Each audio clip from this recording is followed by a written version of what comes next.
Good morning, students. Welcome back to online classes.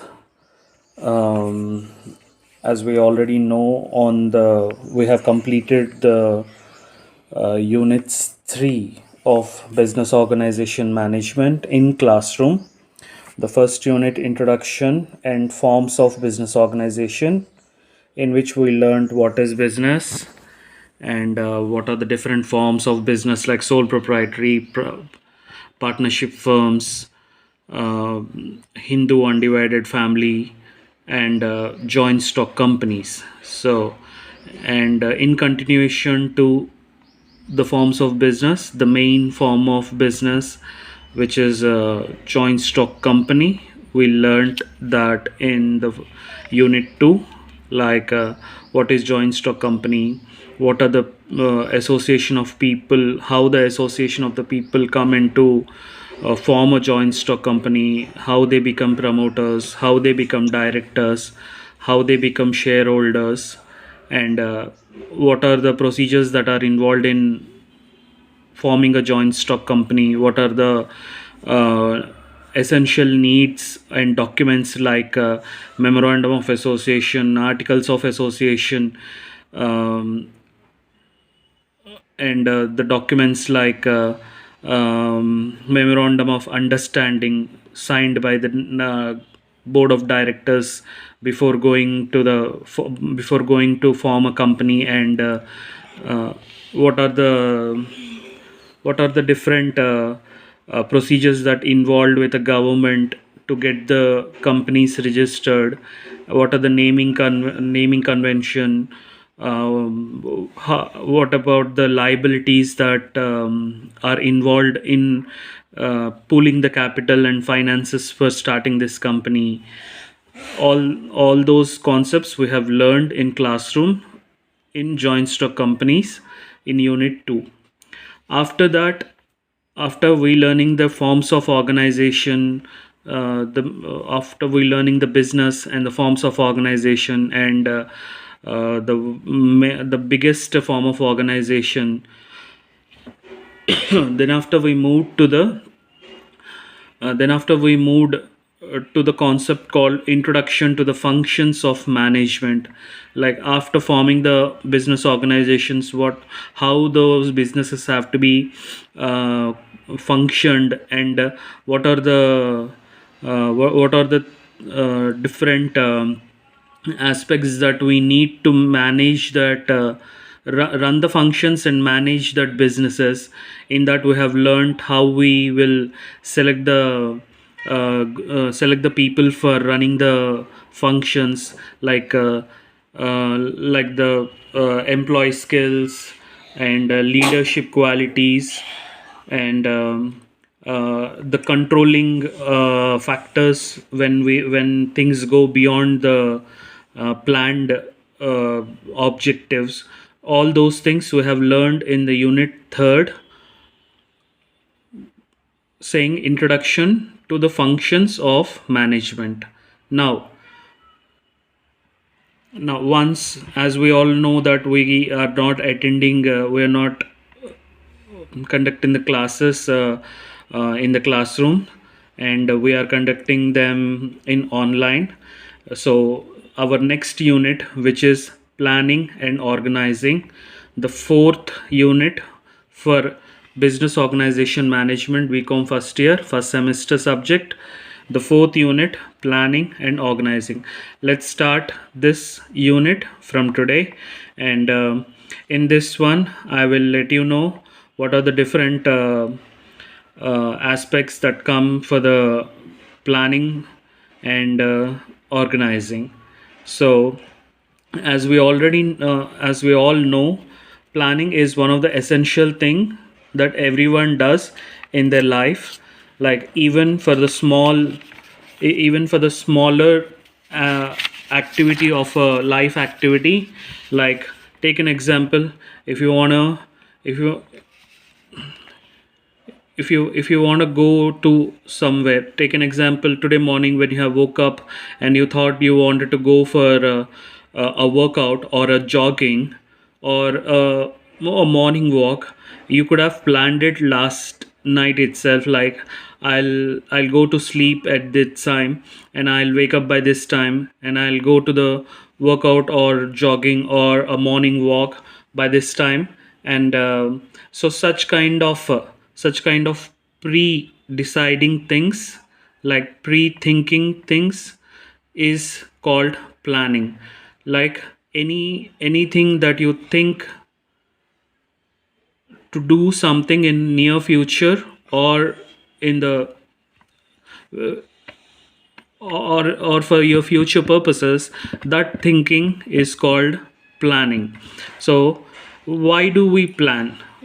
The main thing is, why do we plan?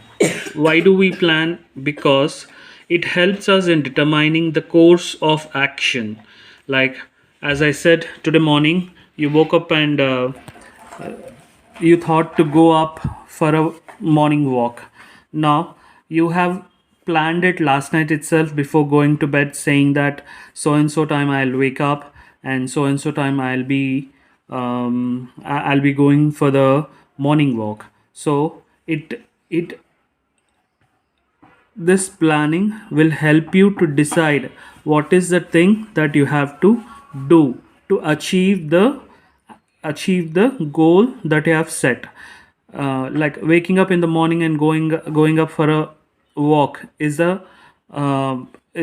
objective that you have set for today, and you have planned it last night, saying that I'll wake up at so and so time and I'll go to the walk for I'll go for a walk by so and so time. So this is, though it is a short course of action, you have planned and thought that in a pre-defined, before occurring, only before you doing it, you have thought about it to do so and so. So as it said, even businesses will have this. And business, being a materialistic person, business is being a intangible person. Who does planning for the business is the people involved, like employees, managers, and uh, mid-level managers, senior managers help will plan the business course of actions that have to be taken for functioning the business. And they will, in this process, they will set the goals, like small goals to achieve while doing the course of action, which will lead to the primary goal set by organizational objectives. So all the collective small objectives or goals that have been set in planning will finally lead to the organizational objectives for which the business is being conducted and it's being run. So why we need planning? Why we need planning is, it helps us in our decision making. It helps us in our decision making. So what decision making we need to run the function is what to do. Like the example that I have taken, today morning I'll get up and I'll go for a morning walk. So what is that I have to do? I have to go for a morning walk is a course of action that I have to do. Then when to do is, as I said, I want to go for a walk in the morning. So the time, the morning time at which I have to go for the walk is being decided. Like sometimes like morning 6 o'clock or 7 o'clock or 8 o'clock, depending upon the time that you are available. And or like depending upon, take an example, as I said, 8 o'clock, I might be going to the office at 8 o'clock, so I have to get my morning walk completed by 6 o'clock. So then such kind of when to do activity, like what time that I have to spend on that doing that activity, and by what time that I have to complete that activity is being decided when to do, like when to start, when to stop. Both both the timelines are being decided in when to do. Then how to do is the next question. How to do is like, as I said, I have to go to the morning walk. How to do I have to go to the nearby ground, or do I have to go to the any play stadium and I have to do it, or I simply can walk on the streets? How to do is the thing that where should I do it, like who will do a particular work. Take an example. As I said, today morning I will wake up and go to the morning walk. Who will go to the morning walk? It is me. Who is planning has to go to the morning walk. It is not someone else. Like my brother or my sister will not go to the morning walk. For that, I am not planning. I am planning for me. I have to go for the morning walk is means I personally have to go to the morning walk is the planning that what I have to do. So what to do, when to do, and how to do, and who will do the particular work is the three factors that will be helping in decision making. So this decision making is called planning. So planning involves decision making as a imbibe rule. Now, as I said, planning involves decision making. Now, planning is a process which involves think before doing. Like you have to imagine, you have to think, you have to assume what can happen, what cannot happen, all those things. Thinking, assumptions, presumptions, realities, factuals, non-factuals, all those thinking process have to be done before you start doing it. Now, like let us go to the definition given by Hertz about what is planning. Planning is the determination in advance of a line of action by which certain results are to be achieved. As I said, to determine, like to decide in advance. In advance is before you start doing something, you will decide, saying that what actions you will take and which will result in getting certain objectives that you have set for doing that activity is the definition that Hertz has given to the management students. Now, as we're learning planning, as we're learning planning, and we are learning in the business management organization, even as we learned in the previous units, like for every concept we do have principles, characteristic features, functions, advantages and disadvantages. Similarly, planning is also having a characteristic features and natures of planning. So let's learn one by one what is characteristic features or nature of planning. The first and foremost thing is intellectual process. As we are saying, think before doing. So it involves your thinking, like you have to use your imagination, you have to use your creativeness, or you have to use your reality facts that you're seeing. So you have to think, you have to take consideration of all those things that you can do or you cannot do, All those things you have to take into consideration before planning. That's why it is called an intellectual process. And the second main feature of planning is vital in nature. You can't do anything without a plan. Like, though it is a very random thing, that any activity that pops up on a random thing, but you still have a plan to do. You have to plan it how to get that work done. Okay, so it is one of the primary features that of a business, that you have to plan how to do the things. Then next, you are planning to achieve the results. So you also have to focus on your objectives. What is the objective of your business, or what is the goals of your business, is has to be considered before you planning. And to you have to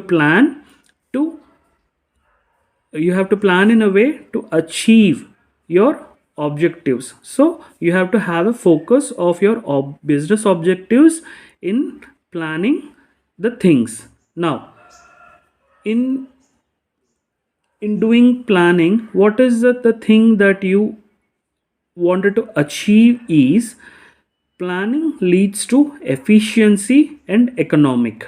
So what does efficiency or economic means? Like, as we said, every business activity involves time, every business activity involves resources, every business activity involves people, and every business activity can will be measured in the factors of time and money. So when you are planning, your planning is to be done to achieve the planned activity in more efficient. Like, you have to think that in given timeline you have to do a particular job efficiently, and it should involve in less economic feature. Like, you have to spend less money to get the things done. Like, you have to take an example. On a given time you will do multiple tasks, say, because, take an example.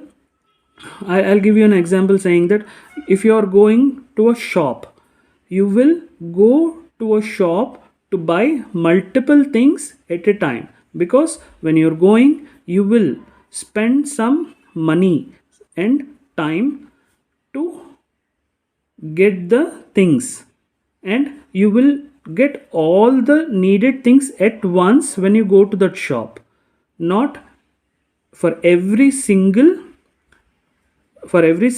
thing, you will not go like multiple times. You'll go to the shop once, and you'll get multiple things at once, and you have efficiently used your time, and also efficiently used lessen your money spending. So that's why planning leads to efficiency and economic. Next, list out limitations. When you're planning, it is not only the positive side of your ability that it will you will consider, you will also consider the limitations. Take an example. You wanted to finish your examination in 3 hours. So what will you do? You will plan, saying that I will limit my time spending on essay questions so and so time. I will limit my time in writing short answer questions so and so time. Like 10 short answer questions, like I will write in 5 minutes. So 10 into 5, 50 minutes is your time to write 10 short answer questions. So in 3 hours, you're limiting 50 minutes to write your short answer questions, and leftover 2 hour 10 minutes you will use it for writing essay answer questions. So such kind of limitations that you have to set, even when you're even when you are writing your examinations. On the question paper itself, you will see not you will see a limitations called like write 2 page answer, like like you have to write your essay answer in 2 pages. Like a limitation has been set saying that 2 page answer will suffice to know whether you're writing whether you know the concept or you don't know the concept. So such kind of limitations are being set. Even businesses will have such kind of limitations, so you have to consider those limitations. The planning will list out those limitations, though it is by your ability or by any regulatory agency imposed limitations. You have to consider those limitations in your planning. Next, coordination is the thing. Like now you have planned, saying that you will do some work and you know how to get that work done, because as we say, business is an association of people coming together to do an activity. You need every all the people who are involved in doing the business activity have to help each other in achieving the business goal. That help is not the personal help that they are doing for each other. It is they are doing it for the business. That's why it is said to be a coordination. So you have to formulate how everyone who is involved in your business have to coordinate in their responsible uh, responsible work, and have to coordinate with a group of people involved with them. So you also formulate a you also plan how people have to coordinate their work with all others involved in your business in achieving the business goals. Later part is flexibility. See, flexibility is the thing is, suppose take an example. You have already took a plan and you have decided a course of action, but that is not showing up the results. The flexibility nature of planning is you have to be ready to change your plan, or you have to be ready to adopt a plan which is successful. So flexibility is a integral part of planning, saying that when things don't work, or by nature, or by as you planned incorrect, or your planning is correct by but nature is not allowing you to do the planned activity, then you have to then planning has to be flexible. Like you have to either ready to change the course of action to the realistic needs of that time. You have to take or adopt any plan which is getting the results. Your planning activity should be flexible. And now realistic. Take an example. You have planned to grow a paddy crop in your field. Now there is no rains in that season, so you have to change your plan, because the realistic feature is there is no rain in that season. So because of no rain, you cannot go and still grow the crop paddy, because it requires more water. When there is no more water, you can't do that paddy agriculture, because that's why you have to take realistic activities that's happening that's allowing you to do that course of action. So planning is realistic.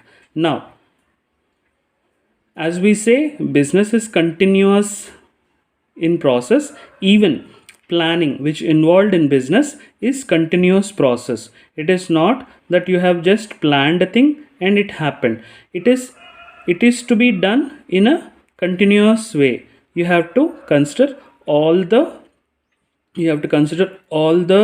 hurdles that involved in getting your planned things to be done, and you also have to keep go on your business. So planning is also a continuous process. Now, a rational approach. Take an example. How good you have planned, how good you have executed, how good you have achieved results. Yet there will be sometimes you will not you will not achieve the organization goals. Then you have to be a rational you have to take a rational approach, saying that sometimes you might not, that approach might be not be a correct way, but owing to the situation, taking that decision can be a beneficiary or less loss incurring or more revenue generating approach. So you have to be rational in your approach. Like, uh, you should not do that action in your course of business, but if it is but it is reducing your losses, then it is you can take the rational approach in your planning. So these are the characteristic features of planning. Now let's move to the why we need planning. As we said, we need it is why we need the planning. It is essential in modern business. Like, without planning, you cannot formulate how things have to be done, with whom things have to be done, and in bit how things have to be done, and like by whom the things have to be done. So it is the reasons of planning is it is essential for modern business. And now, why you need planning is it helps you measure the performance. It says whether it helps you measure the performance, like it will help you set the goals, and it will help you fix the measurements for achieving your goals. And when you doing the course of action, it will show the results, saying that whether your planning has been getting worked on properly by measuring the benchmarks that you have set. So it helps you measure the performance. Next, focus on objectives. It will help you focus on your business objectives. Most of the business objectives is to earn profits with less expenses. So it helps you focus on business objectives by planning, saying that, as I said in the characteristic features, saying that it leads to efficiency and economics. So similarly, it will help you in focusing the objectives, saying that you have to incur less expenses and use your resources efficiently, reuse your time efficiently, and get a good performance. Is helps you on focus on objectives. Focus on objectives. Next, it will help the proper allocation of resources. It will help in proper allocation of resources. Like, as we know, resources are very limited in nature, and Also, people are very limited in nature, so the planning will help you decide how to allocate the available resource in achieving the business goals effectively and efficiently. Next, facilitates control. Facilitates control is like when you're doing all this, like when you are getting your functions performed by people by giving them required resources, and you're measuring their performance in achieving your business goals.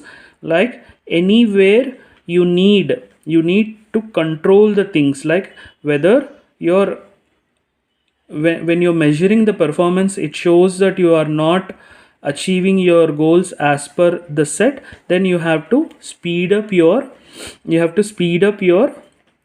planning. You have to speed up your control on the people, machinery, or the activities that are involved in achieving your business goal. So it will help you decide where to control, when to control.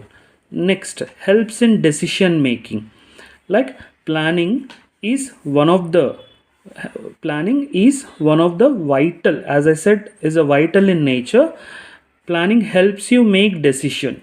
It is not only like you plan do things before doing, but when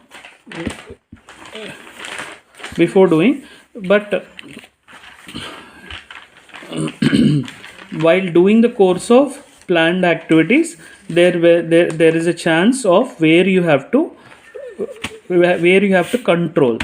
In that, it will help you to make the decision where to do and what things to be adapted to correct the course of action.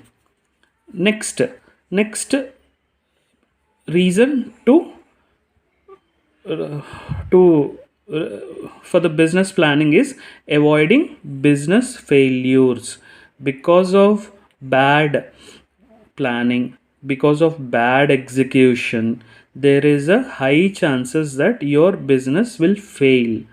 Means you have not planned your business activity properly, you have not used your limited resources efficiently, so it leads to the business failure.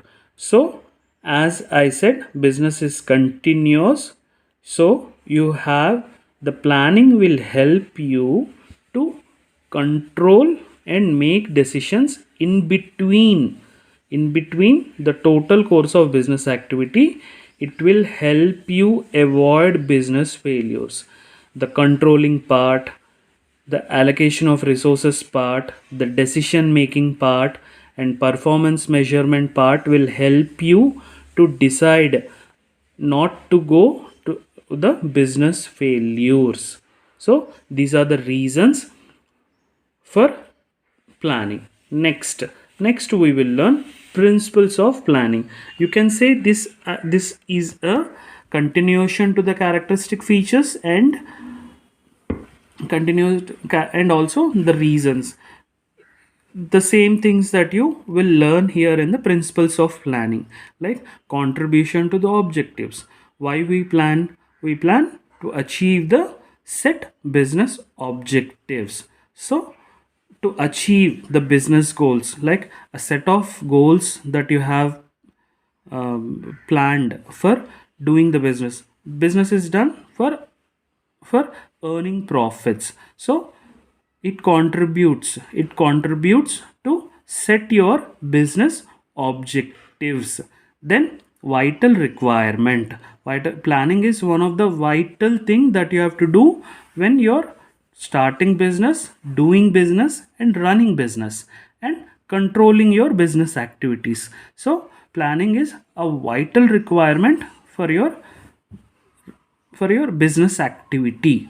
Then planning premises doesn't mean that you a building or a structure. It involves it says premises says, as we said, planning is an intellectual thing.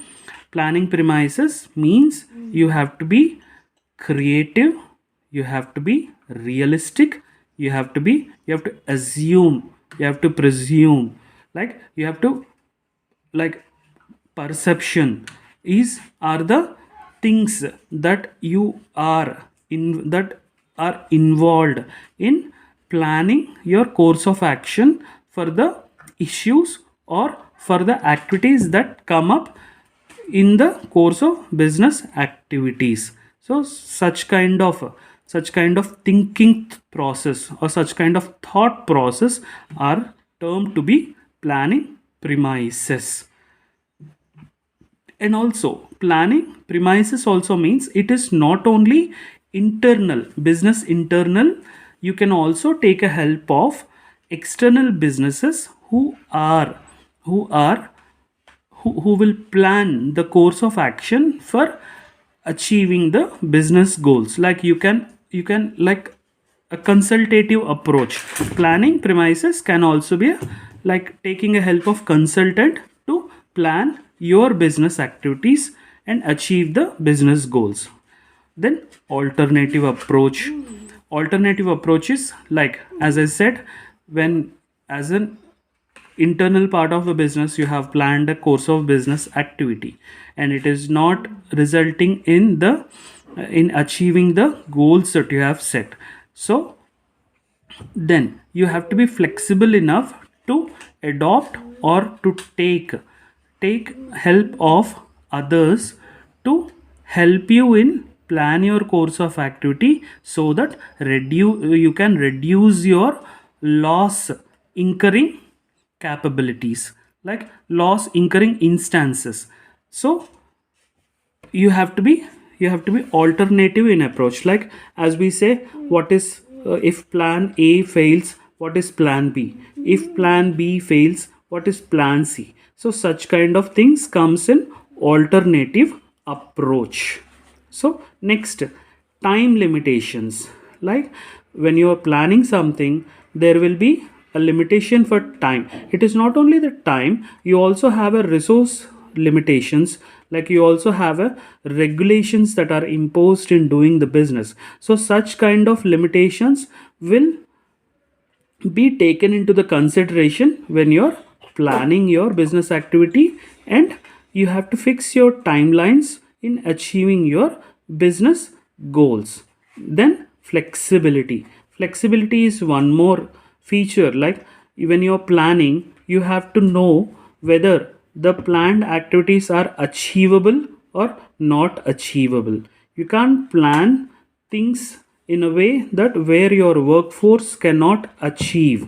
So you have to be flexible enough. You have to know the strengths and ability of your workforce or your business before you plan and set your business objectives. You have to think in a flexible manner whether the planning that you're is being taking or undertaking or adopted is can be achievable, can be doable, or not doable.